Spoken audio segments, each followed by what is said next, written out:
राज्य बाहर श्रमिक भावे काम करुथिबा एक परिवार दुई जनकु अपहरण पर निर्यातना। नुआपड़ा जिला खड़ियाल थाना ठेल कोदाबरी गाँवर भुवन बाग तांको पत्नी जजाति गहिर और 2 वर्षर शिशुकन्या को नहीं गत नवेम्बर 8 रे काम करबा पई तेलंगाना जाइथिले। तेलंगानार पैदापाली थाना रामगिरी इटाभाटी रे 20 दिन काम करबा परे छोट छुआ असुस्थ होई पड़िथिला। पत्नी और छुआ सह ऑटोरे भुवन आसुथिबा बेले दादन दलाल बलमत बगर्ती लोक मैंने अटकाई पर बलपूर्वक भुवन पत्नी और शिशु कन्या को अपहरण करने ए संपर्क में भुवन नुआपड़ा जिलापाल को अभियोग कर अपहृत को खूब शीघ्र उद्धार करा बोली जिलापाल कहते।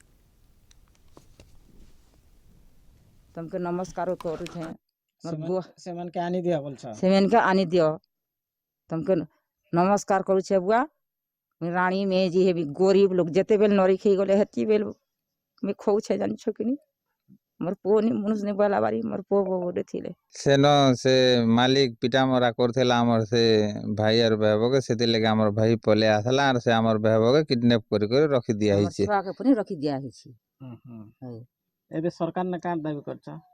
कलेक्टर एसपी आगे कहा जाउछि कि अनुरोध करी से आन दियन टिके बोली आज ग्रीभांस भी आज जो जनशुणी शिविर होता से जन परिवार भी एक आसी कहते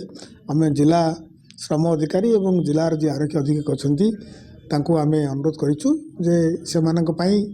आम कि भाव में जो मैंने अच्छा फेर आणबू सेठिकार जिलापाल सहित जोगाजोग करी पत्रलाप करी आलोचना करी से परिवार को फेर आने व्यवस्था जिला प्रशासन करुच्ची।